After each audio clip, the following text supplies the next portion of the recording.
बहुत बहुत स्वागत है दोस्तों। इस वीडियो में हम लोग बात करेंगे क्लास 6 का साइंस का चैप्टर नंबर 4, जिसका नाम है वस्तुओं के समूह बनाना। इस वीडियो में हम लोग इसका सॉल्यूशन देखेंगे।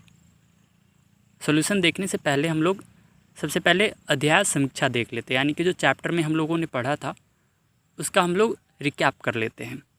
सबसे पहले हमारे चारों ओर की वस्तुएँ अनेक प्रकार के पदार्थों से बनी हुई होती है। दूसरा है, किसी भी पदार्थ का उपयोग बहुत से वस्तुओं के निर्माण में किया जा सकता है, यानी कि एक पदार्थ है उसको बहुत सारे वस्तुओं को बनाने में किया जा सकता है। तीसरा है, किसी वस्तु को केवल एक ही पदार्थ से भी बनाना संभव हो सकता है अथवा उसे विभिन्न प्रकार के पदार्थों से भी बनाया जा सकता है। यानी कि कह रहा है कि किसी वस्तु को केवल एक ही पदार्थ से बनाया जा सकता है, ठीक है। और अगला बोल रहा है कि उसको अलग अलग प्रकार के पदार्थों से भी बनाया जा सकता है। अगला है, विभिन्न प्रकार के पदार्थों के गुण विभिन्न विभिन्न होते हैं, यानी कि अलग अलग होते हैं।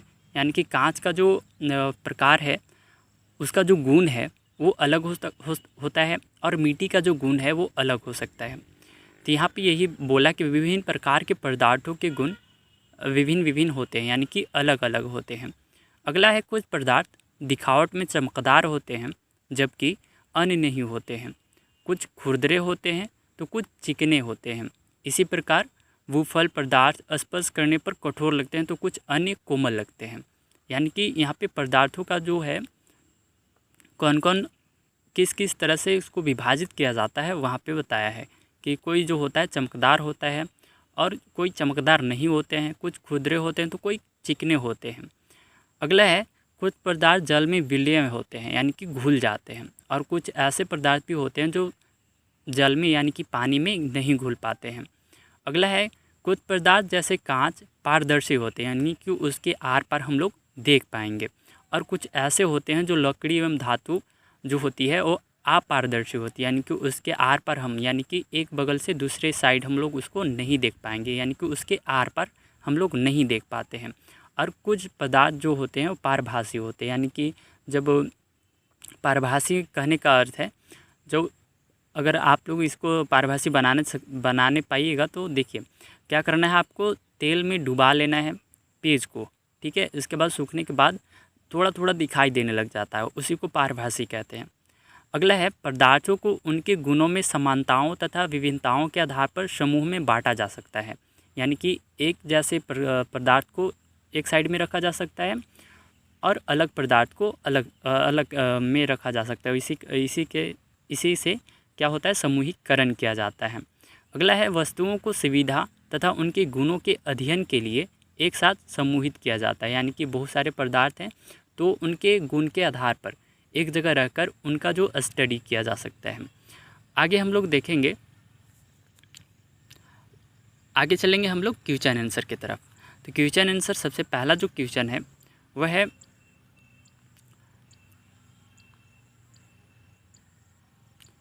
सबसे पहला जो क्वेश्चन है वह है लकड़ी से बनाई जा सकने वाली 5 वस्तुओं के नाम लिखिए।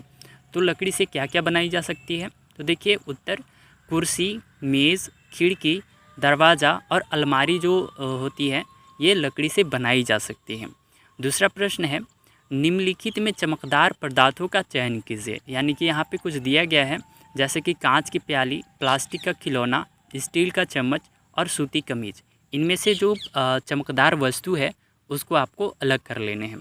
तो उत्तर देखिए, चमकदार पदार्थ में आएंगे कांच की प्याली जो चमकती है और स्टील का चम्मच जो होता है वो भी चमकदार होता है। अगला प्रश्न है, निम्नलिखित वस्तुओं का मिलान उन पदार्थों से कीजिए जिन्हें उन्हें बनाया जा सकता है, जिनसे उन्हें क्या किया जा सकता है, बनाया जा सकता है। और यहाँ पे दिया गया है कि याद रखिए कोई वस्तु एक से अधिक पदार्थों से भी मिलकर बनी हो सकती है तथा किसी दिए गए पदार्थ का उपयोग बहुत सी वस्तुओं को बनाने में भी किया जा सकता है। तो देखिए यहाँ पे दिया गया है पुस्तक, वस्तु में यहाँ पे दिया गया है पुस्तक, गिलास, कुर्सी, खिलौना और जूते। और वहीं पे दिया गया है पदार्थ में कांच, लकड़ी, कागज़, चमड़ा और प्लास्टिक। तो देखिए उत्तर देखिए इसका, वस्तु जो होता है उसमें पहला है पुस्तक। पुस्तक जो है वो किससे बनाया जा सकता है, कौन से पदार्थ से, तो वो कागज़ से बनाई जा सकती है। और दूसरा में है वस्तु में गिलास। गिलास जो है कौन से पदार्थ से मिलकर बना है, तो वह कांच से बना है। इसके बाद कुर्सी है। कुर्सी जो है उसमें हम मिलान कर देंगे लकड़ी से, जो पदार्थ है लकड़ी से मिलकर बनी हुई है। इसके बाद है वस्तु में खिलौना। खिलौना जो होता है वो प्लास्टिक की बनाई जा सकती है, ठीक है। पदार्थ में हो जाएगा प्लास्टिक। इसके बाद वस्तु में है जूते। जूते जो होते हैं आजकल तो प्लास्टिक के भी आने लगे हैं, लेकिन यहाँ पे जो दिया गया है वो है चमड़ा, तो यहाँ पे मिलान कर देंगे हम लोग चमड़ा से। अगला प्रश्न है, नीचे दिए गए कथन सत्य हैं अथवा असत्य हैं, उनका उल्लेख कीजिए। यानी कि जो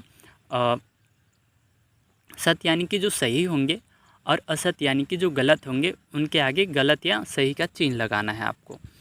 तो पहला है पत्थर पारदर्शी होता है जबकि कांच अपारदर्शी होता है। तो ये तो हम लोग क्या कहेंगे, ये असत्य है, क्योंकि पत्थर जो होते हैं वो पारदर्शी नहीं होते हैं, यानी कि उनके आर पार नहीं दिखाई देते हैं। और जो कांच होते हैं अपारदर्शी नहीं होते, यानी कि वो पारदर्शी होते हैं, उन कांच के आर पर हम लोग देख पाते हैं। दूसरा नंबर है, नोटबुक में विद्युत होती है जबकि रबड़ इरेजर में नहीं होती है। नोटबुक में यहाँ पे दूसरा नंबर दिया गया है, नोटबुक में धूती होती है, विद्युत का मैंने पढ़ दिया था गलती से।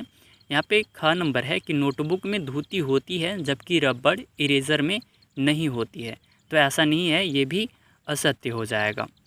इसके बाद अगला नंबर है ग नंबर, ठीक है। चाक जल में विलीन हो जाता है। जो चाक होता है वो जल में क्या होती है, वो घुल जाती है। तो ऐसा नहीं है। चाक जो होता है आप लोग को पता होगा, तो चाक जो होता है जो मिट्टी के जो बर्तन बनाने के लिए उपयोग किया जाता है, जो पहिए जैसा होता है, उसी को चाक कहते हैं। तो चाक जो होता है जल में विलीन नहीं होता, यानी कि घुलनशील नहीं होती है। अगला है लकड़ी का टुकड़ा जल पर तैरता है। तो ये सत्य हो जाएगा। लकड़ी का जो अगर टुकड़ा डालें हम लोग पानी में तो वो तैरने लग जाती है। इसके बाद अगला है तेल जल के साथ मिश्रणीय होती है, यानी कि मिश्रणीय हो जाती है। तो ये भी क्या हो जाएगा, घ नंबर, वो हो जाएगा असत्य, क्योंकि जो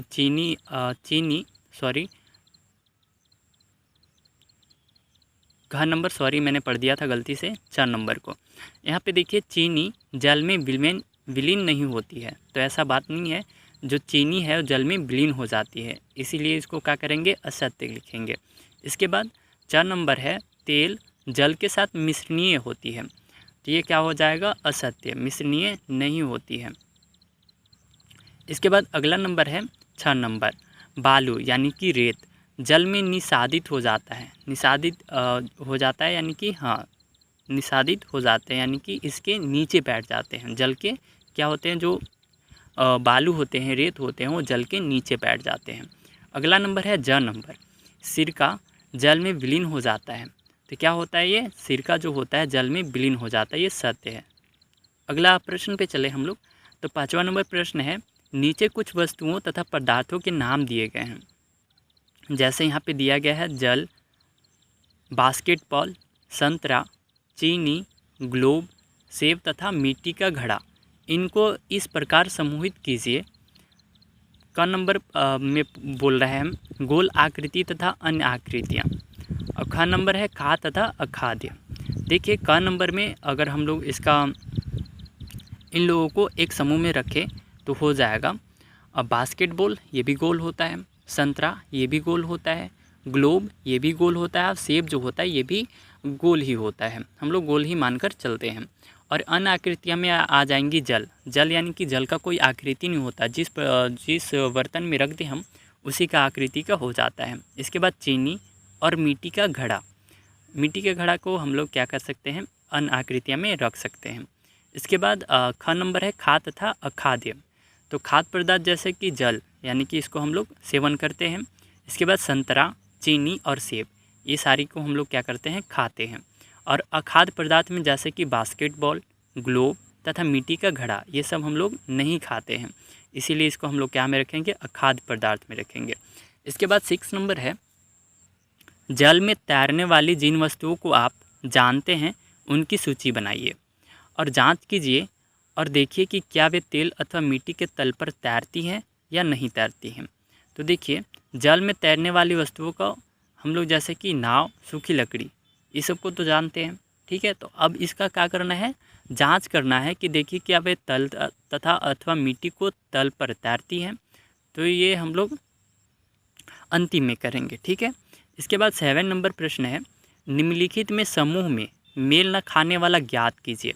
यानी कि यहाँ पे दिया गया है क नंबर, ख, ग और घ, इसमें से जो मेल नहीं खाती है उसको आपको अलग करके निकलना है, यानी कि ऑड वन को छाट कर लिखना है। क नंबर में है कुर्सी, पलंग, मेज़, बच्चा, अलमारी। यहाँ पे देखिए कुर्सी, पलंग, मेज़ और अलमारी जो हैं ये लकड़ी के बने हुए हैं, लेकिन बच्चा ये जीवित है। यह इसीलिए यहाँ से हम लोग क्या निकालेंगे, बच्चा को। उत्तर में क्या लिखेंगे, क का बच्चा। इसके बाद ख नंबर है गुलाब, चमेली, नाव, गेंदा और कमल। यहाँ पे देखिए गुलाब, चमेली, गेंदा, कमल ये सारे क्या हैं, ये फूल के नाम हैं। लेकिन नाव जो है वो लकड़ी से बना हुआ है और ये पानी पर चलता है, इसीलिए हम यहाँ से ख नंबर से निकाल लेंगे नाव को। इसके बाद ग नंबर है एल्युमिनियम, आयरन, तांबा, चांदी और रेत। देखिए एल्युमिनियम, आयरन, तांबा, चांदी ये सारे क्या है, धातु हैं, लेकिन रेत अधातु है, इसीलिए हम यहाँ से रेत को बाहर निकाल देंगे। इसके बाद यहाँ पे देखिए चीनी, नमक, रेत, कॉपर सल्फेट। यहाँ पे अगर हम घ नंबर की बात करें तो चीनी, नमक, कॉपर सल्फेट ये सारे क्या हो जाते हैं, जल में घुल जाते हैं, यानी कि जल में घुलनशील है। लेकिन रेत जो है वो जल के तल में जाकर बैठ जाता है, इसीलिए यहाँ से हम लोग क्या निकाल लेंगे, रेत को। तो इसी तरह से जो चैप्टर नंबर 4 है उसका प्रश्न अभ्यास जो है और अध्याय समीक्षा यहीं पे ख़त्म होता है। आज के लिए बस इतना ही। आशा करता हूँ कि ये वीडियो आपके लिए मदद करेगी। ऐसे ही वीडियो को पाने के लिए आप लोग मेरे यूट्यूब चैनल को सब्सक्राइब ज़रूर कर लें। मैं मिलता हूँ आप लोगों से अगली वीडियो में, तब तक के लिए धन्यवाद।